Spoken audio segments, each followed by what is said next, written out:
क्या कहती है उत्तराखंड की सियासत? दिग्गजों की प्रतिष्ठा दांव पर, भाजपा के हैट्रिक लगाने की राह में निर्दलियों का रोड़ा, कांग्रेस वजूद बचाने को कर रही संघर्ष। देखिए पहाड़ से दिखती पहाड़ की सियासत। देवभूमि से पत्रिका की ग्राउंड रिपोर्ट।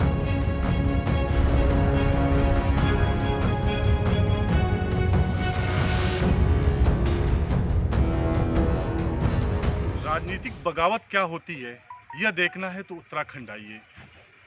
उत्तराखंड लगातार सीएम बदलने के लिए जाना जाता था। यह अलग बात है कि जब से पुष्कर सिंह धामी यहाँ के मुख्यमंत्री बने तब से वो लगातार सीएम के फेस हैं। चुनाव हारने के बावजूद भी भाजपा ने उन्हें अपना सीएम का फेस बनाया। मैं उदयपुर से उत्तराखंड में सियासी जायका लेने के लिए आया हूँ। देखिए मेरी ग्राउंड रिपोर्ट।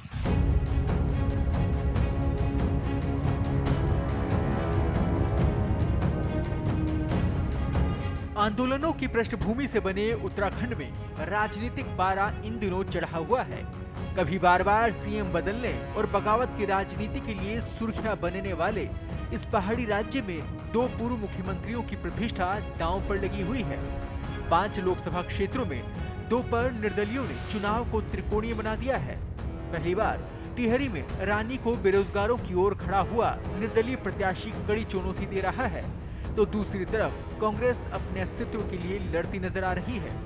हरिद्वार में पुत्र की जीत सुनिश्चित करने के लिए कद्दावर नेता हरीश रावत को कैंप करना पड़ रहा है। उत्तराखंड की 5 सीटों का सियासी मिजाज भांपने के लिए जब उदयपुर से ट्रेन में बैठा तो वहां मिले रिष्ट दंपति ने उत्सुकता अचानक बढ़ा दी।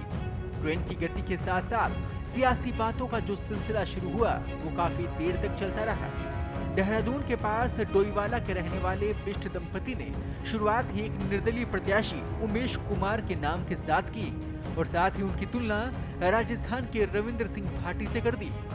पेशे से पत्रकार उमेश कुमार वही हैं जो काफी समय तक जेल में रहे और विधानसभा चुनाव में निर्दलीय जीत दर्ज की थी। वहीं पूर्व मुख्यमंत्री हरीश रावत रुड़की में ही हैं। वहां कांग्रेस के चुनाव लड़ रहे अपने बेटे वीरेंद्र रावत का प्रचार कर रहे हैं। कार्यक्रम स्थल पर मिले हरीश रावत ने कहा कि इस बार उत्तराखंड की 5 सीटें कांग्रेस जीतने वाली है। पार्टी से खरपतवार निकलकर भाजपा में जा रही है। दरअसल उत्तराखंड की सियासत को समझने वाले ये जानते हैं कि यहाँ की राजनीति 2 ध्रुवों में बटी हुई है। एक का नियंत्रण कुमाऊं से होता है तो दूसरे का गढ़वाल से। आप इसका अंदाजा इसी बात से लगा सकते हैं कि वर्तमान मुख्यमंत्री पुष्कर सिंह धामी कुमाऊं से आते हैं तो बीजेपी प्रदेश अध्यक्ष महेंद्र भट्ट गढ़वाल से।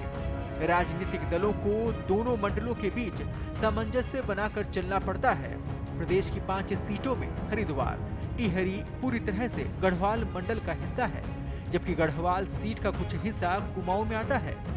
हरिद्वार सीट की बात करें तो इसमें हरिद्वार जिले की 11 और देहरादून के 3 विधानसभा क्षेत्र शामिल हैं। मैदानी क्षेत्रों में लड़ाई त्रिकोणीय नजर आती है। यहाँ से भाजपा ने पूर्व मुख्यमंत्री और पूर्व केंद्रीय मंत्री रमेश पोखरियाल निशंक का टिकट काटकर पूर्व सीएम त्रिवेंद्र सिंह रावत को मैदान में उतारा है। इसे इतर जब इस सीट पर आम लोगों से बात होती है तो वे मोदी के चेहरे से ही सभी की लड़ाई मान रहे हैं। हालांकि बीजेपी के पास मोदी का चेहरा है। कांग्रेस रावत परिवार से बाहर नहीं निकल पा रही। उसके लोग उसे छोड़कर भाजपा में जा रहे हैं।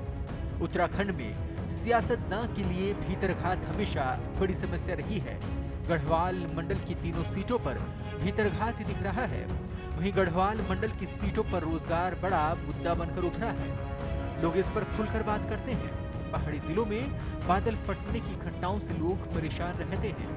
आपदा प्रबंधन उनके लिए मुद्दा है। पहाड़ के कई गांव पलायन के कारण खाली हो चुके हैं। लोग इस पर भी चर्चा करते हैं। उनका कहना है कि दुर्गम क्षेत्रों में मूलभूत सुविधाओं का अभाव है। कई किलोमीटर पैदल चलना पड़ता है। हालांकि भाजपा यूसीसी यानी कि समान नागरिक संहिता को बड़ी उपलब्धि मानकर चल रही है।